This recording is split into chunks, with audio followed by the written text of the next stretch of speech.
11 horas e 40 minutos, nosso quadro de saúde de hoje, na linha conosco, o Dr. Manuel Ângelo de Araújo, que é radiologista do Hospital Conceição. Bom dia, Dr. Manuel. Bom dia. Satisfação tê-lo conosco para falar justamente sobre essa questão da radiologia que desponta como um método que auxilia no combate aos maus tratos com criança. A tecnologia que é capaz de detectar alterações ósseas através da ressonância. O diagnóstico do exame revela, segundo especialistas, aquilo que a criança pequena não consegue dizer. Realmente estamos evoluindo para esse sentido dentro da ciência, dentro da medicina, doutor? Bom dia. Bom dia. Não, é verdade, mas para o diagnóstico de maus tratos, muitas vezes, ou na grande maioria dos casos, não precisa nem da ressonância. Sim. O raio-x convencional permite o diagnóstico de maus tratos, porque o tipo de fratura que decorre de maus tratos é diferente daquelas fraturas que acontecem, por exemplo, numa queda eventual.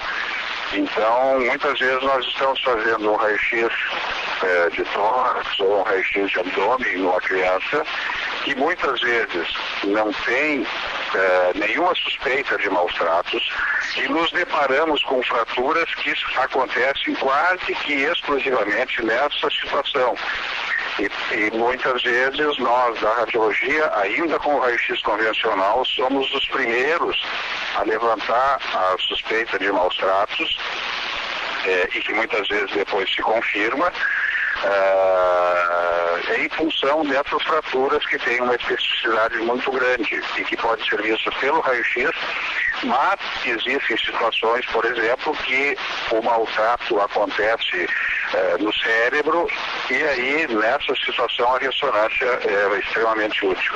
Claro, com certeza, doutor. Infelizmente, a gente sabe também que em alguns casos de maltrato, os responsáveis, pais, enfim, muitas vezes não dá nem para chamar de pai e mãe, né? Mas sim, fazer o quê, né? Acabam demorando para procurar essa ajuda médica justamente com medo da descoberta. Né? Então, nesse sentido, assim, a radiologia também se mostra muito eficiente nesse sentido, que mesmo com o passar do tempo se consegue ter uma detecção precisa de quando foi feita a lesão, enfim, o tempo. É possível? Sim, não com uma precisão assim matemática, claro, mas muitas vezes tu tens numa mesma criança fraturas com idade diferente. Sim. Algumas com um calo ósseo, que é o que acontece, a resposta do organismo quando existe uma fratura, ele forma um calo ósseo. Então tu tens calos ósseos com idades diferentes.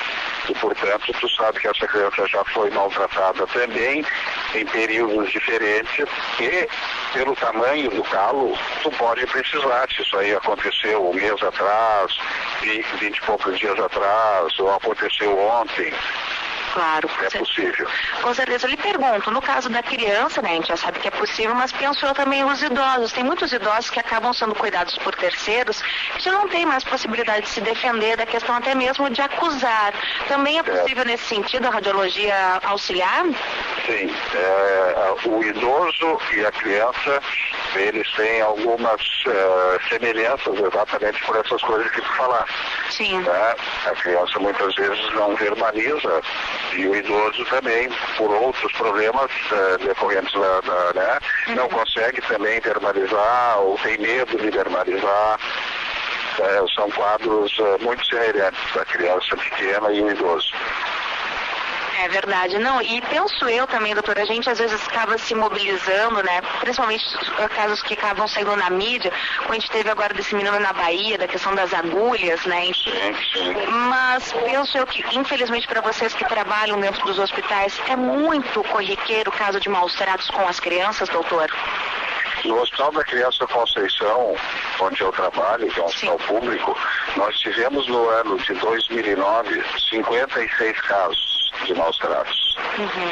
Então, tu vê que não é uma coisa assim tão incomum. Sim, infelizmente. E hoje nós estamos considerando também maus tratos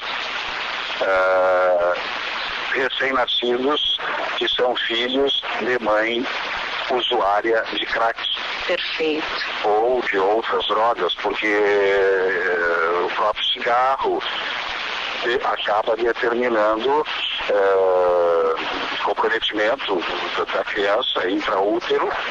E isso é uma forma, né, talvez culturalmente nós poderíamos imaginar que é menos agressão, porque não está implicando em fraturas, não está implicando em agressão física direta na criança, mas também nós estamos considerando essas crianças que são filhas de mães usuárias de crack e de drogas, e essas crianças são depois referendadas para os órgãos públicos, né?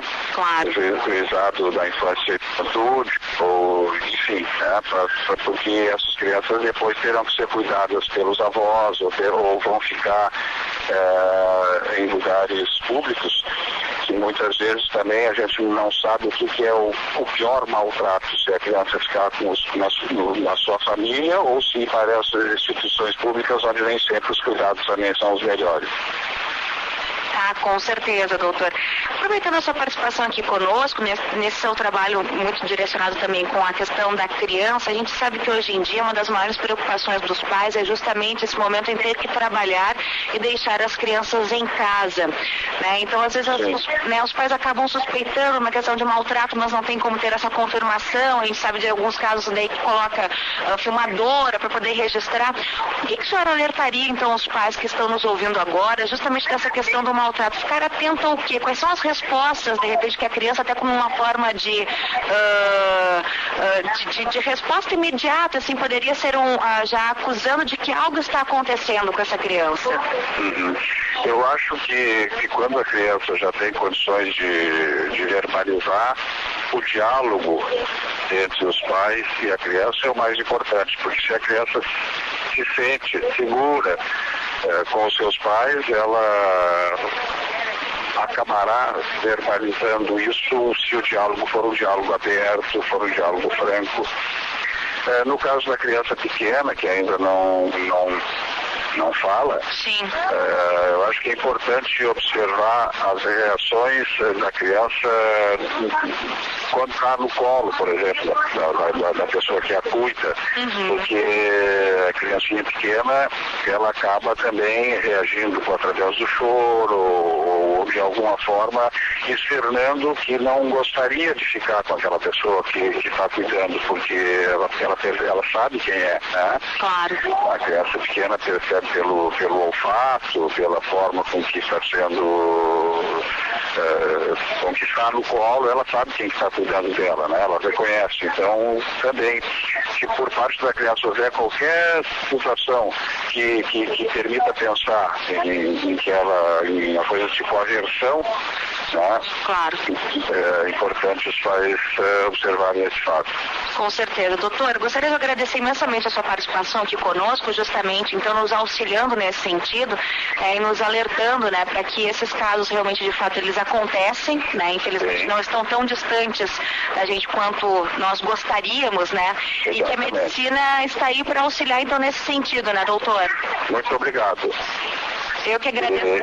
Pois não. Estamos à disposição de vocês para qualquer outro assunto. Outra, por exemplo, pois não. Nós estamos fazendo agora um trabalho que vai ser implantado no Brasil inteiro e acaba sendo uma outra forma de maus tratos, que é o uso desnecessário de exames que utilizam radiação em crianças. Pois não. Porque a radiação ionizante também é uma coisa importante. Claro. Se vocês tiverem interesse, nós podemos falar sobre esse assunto numa outra oportunidade. Com certeza, com certeza. Conte conosco aqui dentro do nosso quadro de saúde para a gente estar falando então sobre esse tema e alertando, né, também, principalmente os pais, enfim, para essas preocupações com as nossas crianças. Muito obrigada e um bom dia. Obrigado, bom dia. Obrigada. Até então, doutor Manuel Ângelo de Araújo, que é radiologista do Hospital Conceição, trabalha diretamente com a criança e alertando, né, como a radiologia está despontando como um método de auxílio no combate aos maus tratos com as crianças. Em função justamente disso, muitas vezes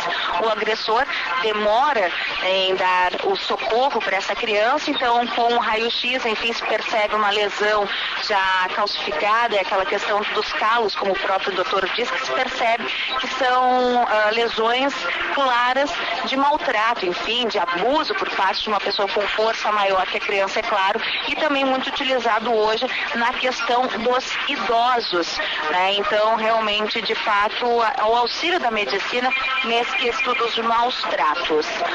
11h49 de gestão e aumentar o faturamento em 20%, foi o que informou a Vompar.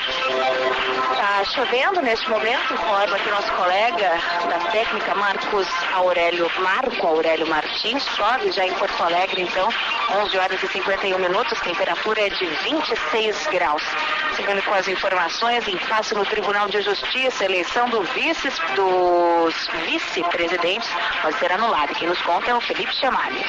A posse do novo comando do Judiciário Gaúcho está marcada para 1º de fevereiro, mas apenas o desembargador Léo Lima está garantido como presidente e também o corregedor.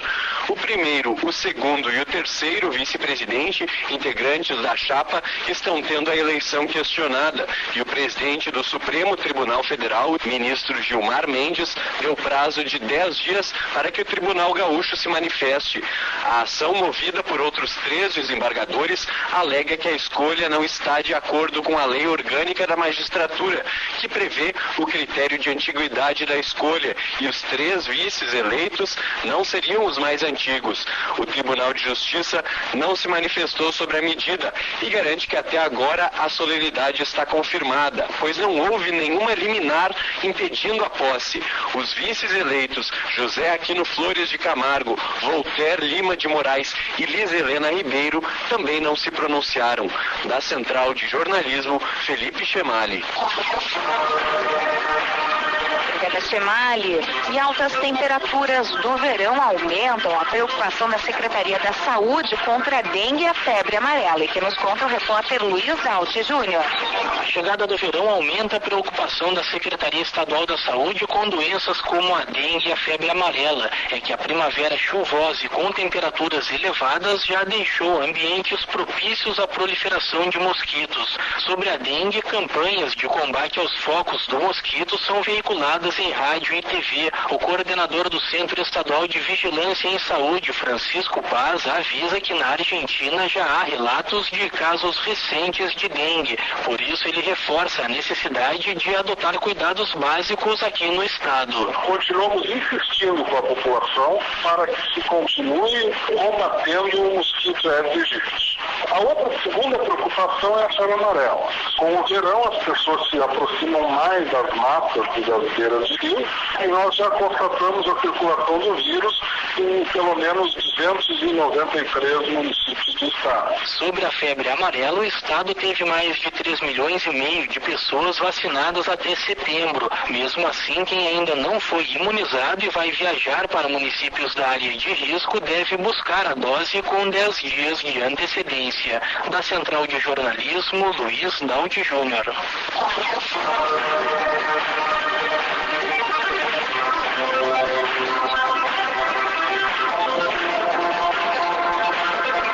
Norte, 11h54. Pesquisa do dia com Domingos Martins.